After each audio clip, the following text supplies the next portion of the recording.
have to achieve, achieve, achieve. And a lot of this stuff comes from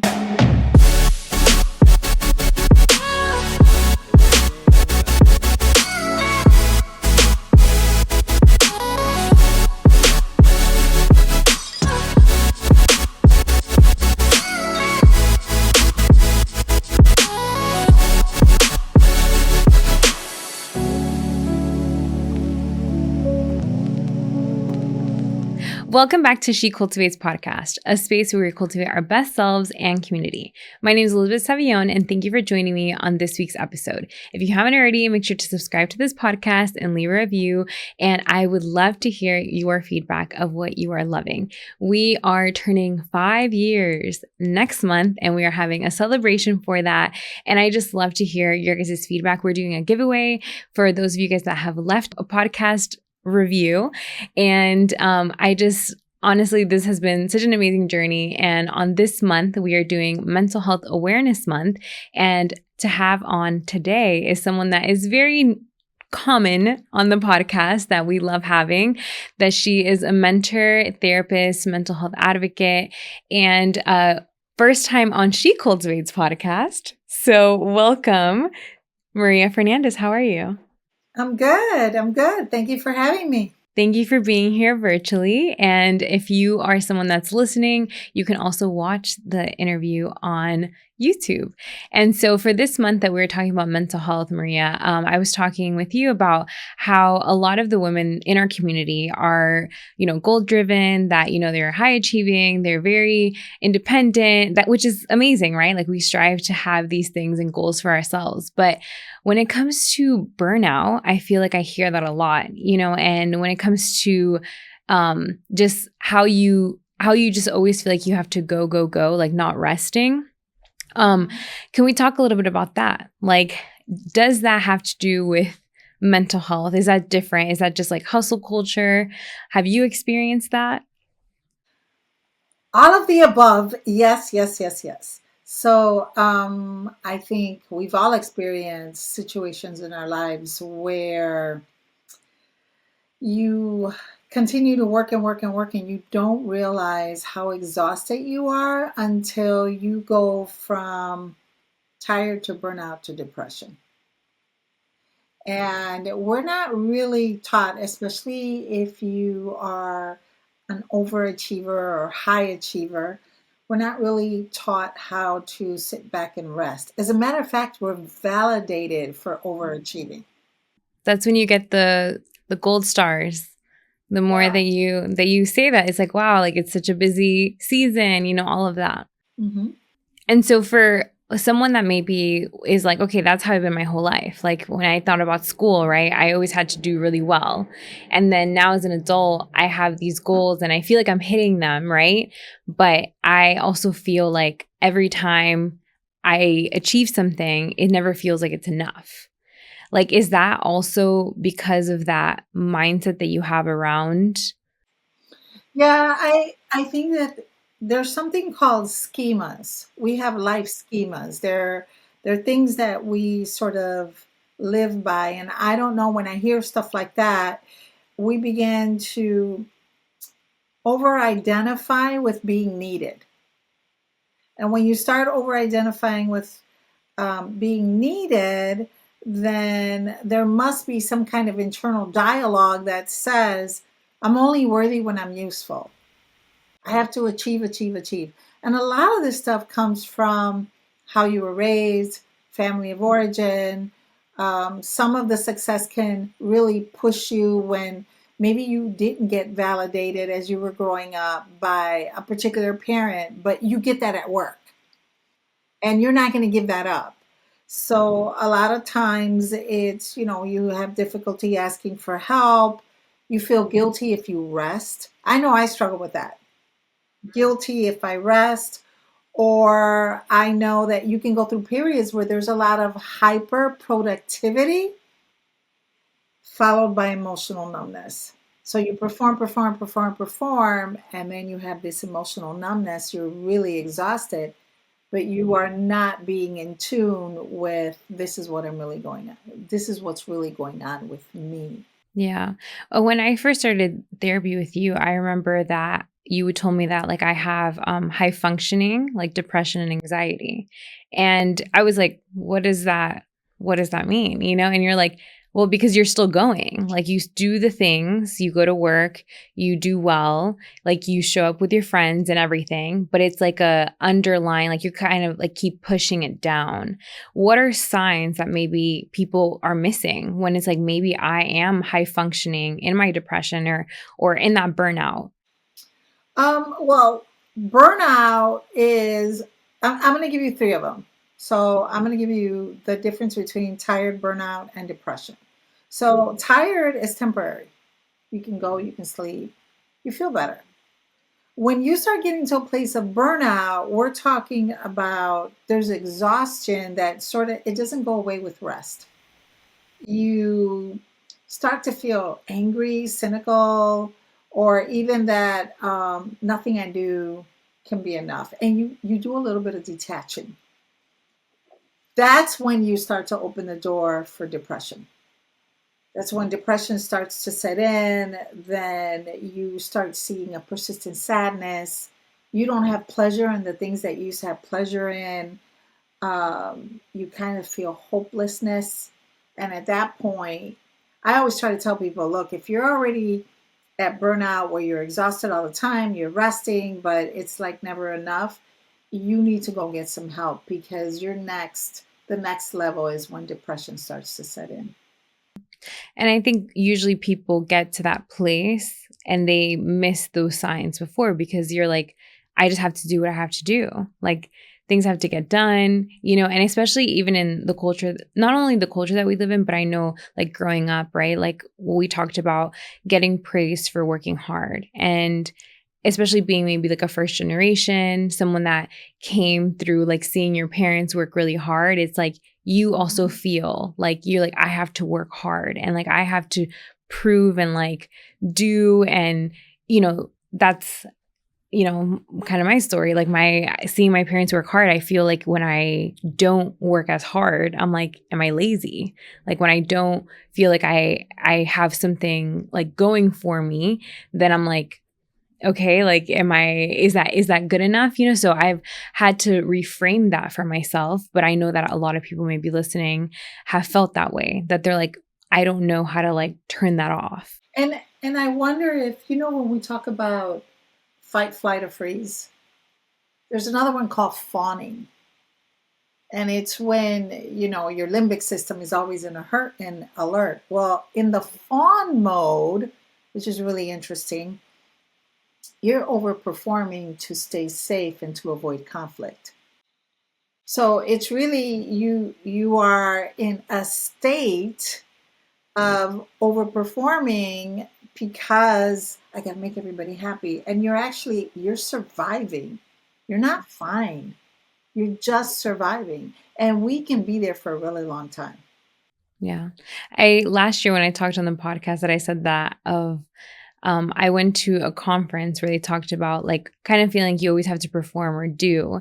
And I always found myself in that place of like, I would have enough energy or I would say like gas to get me through like a season. And then it was like, I would get super sick, like a month that took me out completely. Like it would be like a month that I just felt like my body was shutting down.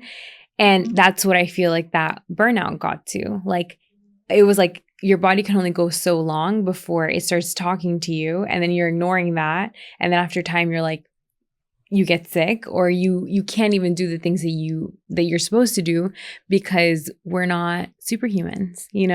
Well, you will start to have what we call somatic issues, like all of a sudden you're getting headaches or your digestive system is really out of whack.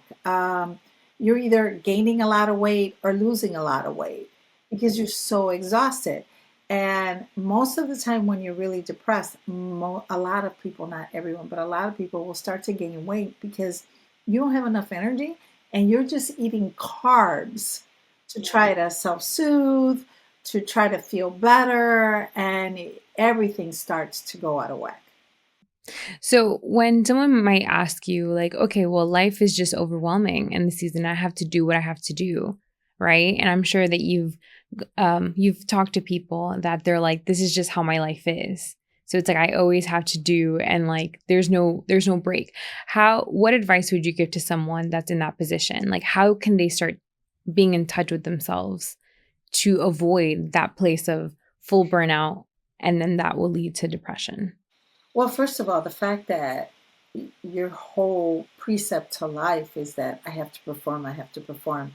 I don't have enough time to do things. Um, you need to step back a little bit and readjust your way of thinking on how you're supposed to do life. That you don't enjoy things anymore and everything is about performing. You will start to lose your identity. You will start to lose your joy, your happiness. So, some of the things is I say start out with like baby steps. Um, First of all, how am I really feeling? Like, check in with yourself. You can do little things. Let me start checking in with myself. I'm not being honest with myself. I don't like where my life is right now. This is way too much. And I only rest. And when I rest, I feel really guilty.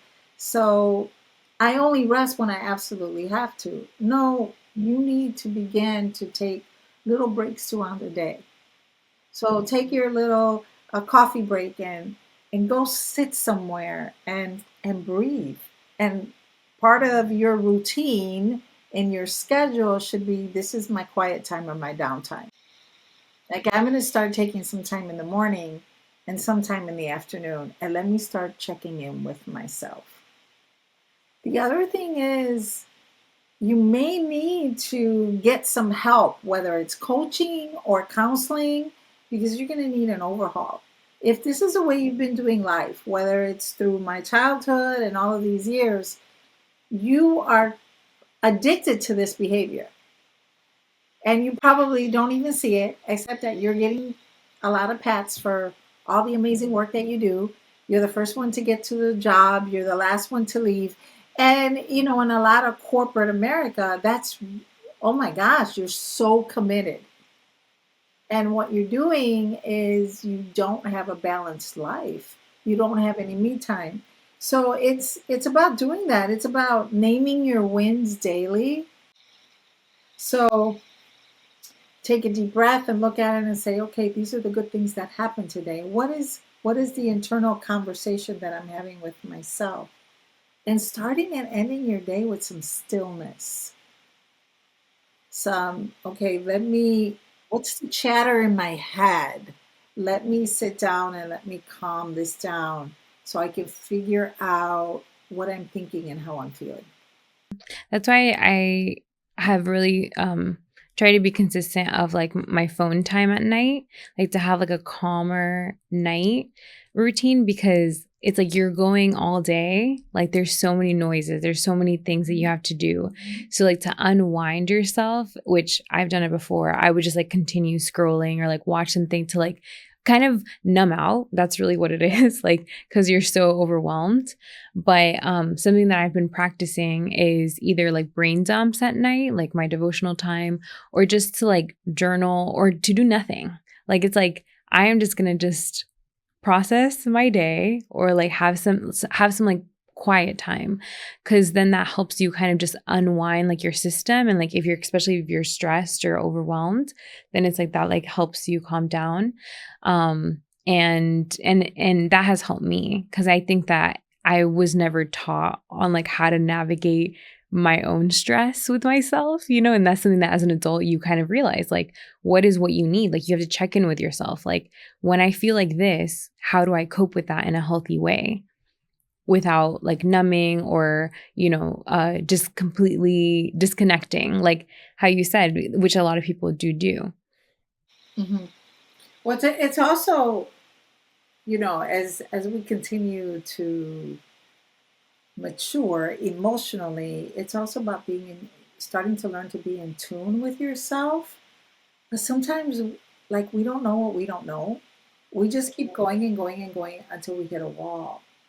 But if we don't come from a space where you're taught to sort of self evaluate, you'll just keep going and you're going to be, I always say, like the waves of the ocean being thrown from side to side. because you don't anchor yourself, and you need to anchor yourself. Yeah. So for you, how do you know that you need to kind of take a pause? Like, do you do that actively, like checking in with yourself? Well, I try. Um, it's funny because the other day I found myself being more emotional than what I usually am. And I was like, I think I saw something on TV or something and I got triggered. And I was feeling, I'm like, why do I feel sad? Like, what is going on? And those of us in this field of mental health, we have to be very careful because we're caretakers. And um, as much as we are given a lot of skills of not to absorb everything that's coming in, well, we're listening to a lot of trauma stories, and we're listening to a lot of hurt and pain and grief, all of those things. And sometimes I'll get caught off guard in not taking care of myself, and I'll feel just a sadness and an overwhelming, like, oh, okay, wait a minute. I haven't been spending my quiet time. And for me, that's really huge. My quiet time and my spiritual connection, my time, my prayer time, my time to sit with my thoughts and to kind of put things in its proper place. For me, that's huge. And walking with fresh air.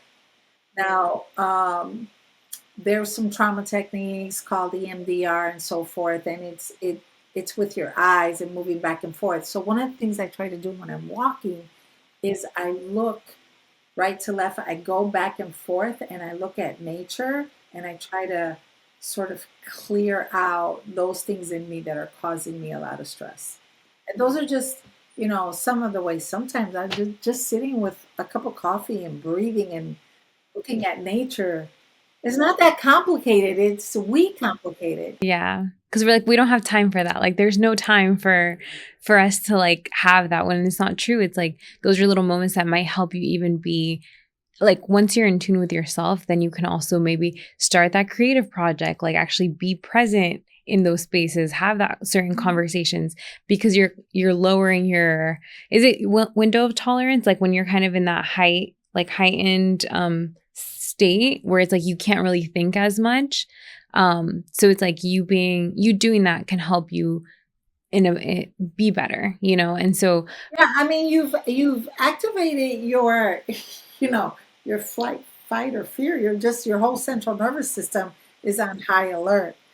I remember I was doing consulting work. I was much younger. I was in Chicago, and it was a very high demanding. And I was at the height of my focus was career. And I was working and working and working. And I remember I had pulled 2 nights. I hadn't slept. And we had to finish this project no matter what. And it was nonstop for 2 days. It was just working and working and working. And here I am, finally finished it. I'm on my way home, and I fell asleep behind the wheel of the car. Um, and I don't know, something happened. Someone beeped the horn or something. And I woke up, and I mean, I was just going to hit the wall. That that was a big time wake up call. Of course, I was so nervous then. I was like, there was no tiredness anymore. But at the same time, I'm like, how did I let this happen? How do I, in the sake of getting a project done, and we're going to do it, and I'm going to go ahead and do it. We didn't even know if we were going to get the project or not, but we needed to finish it on that day, and it was a do or die. So I've had to learn to say no, to not commit to things that, yeah, it looks like who's ever able to accomplish this in as little time as possible wins. Okay, well, somebody else can do it. I'm not going to continue to function that way. Yeah, when it starts affecting your health, your life, even your relationships, like when you're prioritizing certain things that are maybe taking you away from what's a priority to you. So I feel like it also goes back to like sitting with yourself and being like, okay, what do I prioritize or value in this season? And like, is this hurting me being that way? Like of feeling like I always have to do and everything. Like, where did that come from? Which I know I've talked with you of like how the narrative of sometimes we start telling ourselves things that maybe like our parents used to tell us or like other people have told us. So then that's kind of driving force of why we act in a certain way. And that doesn't even align with who we are. But until you sit with yourself, you're like, oh, this is where that started. And like, these are the changes that I need to make to have a healthier, like balance with myself, But you're never going to figure that out by yourself. It's very rare that you're able to figure that out by yourself. ChatGPT. Did you see? I saw this post that was like, your ChatGPT can be your therapist. Like, ask a certain questions, and I'm like, people are talking to ChatGPT like they're a full human, like for advice for different things. But I think it is very important to talk with someone, and even getting it out. Like I know with me in therapy, I still go to therapy today, and that has been something that as I'm talking through things, I start seeing, I'm like, oh, like that's where it's coming from. And, kind of making sure, like, am I missing something? Like, am I not seeing something or having that validation, but also having that support has been very important. There is one thing I'm going to address this chat GBT thing. That's not great. That's great. I think you go wherever you need to go to try to get help. However, a lot of therapy is very intuitive. It's very, you know, I look at you, and as you're speaking, I'm looking at your eyes, I'm looking at how you're moving, I'm looking at what you don't say. And those are things that you are not going to get from a chat GBT. But I do like this. I like that there's an awareness for mental health and that there's an awareness of asking questions about, I don't feel good right now. There's something going on with me that's just not right. Yeah. And like, what do I need to do for that? Because it is true. Like, nothing will be as much as AI, like, is amazing and it has brought a lot of great things to make things more convenient. But there's nothing that's ever going to be in person, personal connection and people, like that's still very important. And we still need that. We are meant to have connection and be seen in a different way than what something virtual. Yeah, you can't have a therapeutic bond with You ChatGPT. can't be vulnerable. You can't. No, No, no. no, it is. And I think that, but it's true. I think our generation has gotten, like, they've been more aware of it and it's good. But I know a lot of us that are like, millennials, within our generation, it's like we are definitely very aware of it, but we also have those things that were taught from our parents and their parents, that come with it and like the culture, so it's really defining what, what in this season you need, and making sure it's like, is this hurting me? Sitting with yourself and being still. I know a lot of people can't stand that feeling of like the quietness and the stillness, but that's so important. That's so important. And I feel like that is a huge takeaway that I want someone to hear today. Is like you just pausing and being like, even if I did nothing else, this is good enough. And I deserve rest. I need rest. I need a moment for myself. Like those things I think is huge when it comes to checking in with yourself. And if you start there, I think that's a great start. I think it that we all need seasons where we have to do a personal assessment and we need to understand our stories. If we don't do that, we're going to be reactive our whole life and not understand that we're playing out different scenarios, sometimes even of our trauma in the workplace and in the things that we do. It's in our relationships and what we're trying to achieve that the best of us comes out and the most challenging parts of us will come out. For sure. No, thank you so much for this. And what is any last takeaway from this topic as we're wrapping up? Um, I think that when we talk about performance, it's great to have goals. It's great to have discipline, but do not confuse that with always trying to be at the top and the best above everyone else. Your ego gets wrapped up in that. I think it's learning how to be the best you that you can be and slow yourself down a little bit. Slow yourself down. Not so much in the discipline side, but there's a piece of discipline that deals with your mental health, with your emotional stability, with how you're managing your other relationships, not just your work life. And you need to pay attention to that. Because at the end of the day, that's all you're going to have. Yeah, that's good.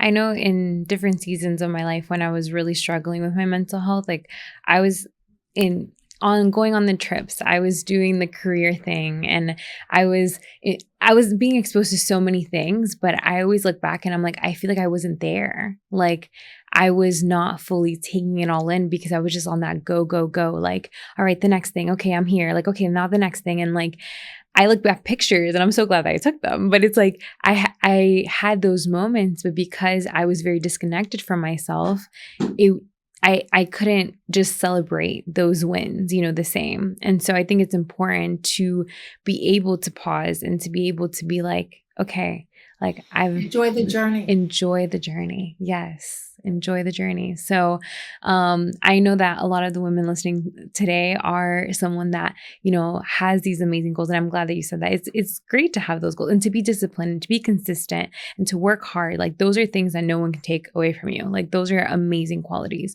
But it's more when it's affecting your life to the place where it's like you're not able to enjoy the things you used to, or to take it all in, and so that's why I did an episode the other day of like romanticizing your life or like finding the little joys in things, because we get wrapped up in like the big picture stuff of like when I get here, but then you don't even realize like what you're living now, So thank you, Maria, for being on the podcast and sharing these valuable insights. And so I will put all her information down below.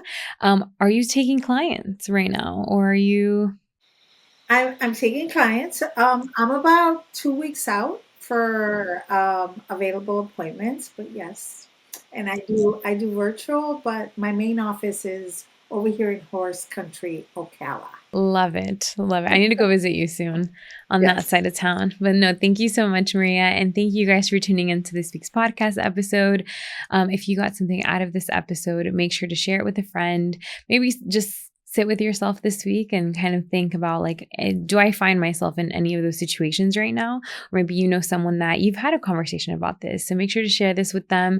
And I hope that you know that your mental health matters, you matter, and you are not alone in your journey. And so if you need someone to talk to, we have our community as She Cultivates Oral, as well as you can hit me up on Instagram at Elizabeth Sabi. And I hope you guys have a great week. I will see you guys next week.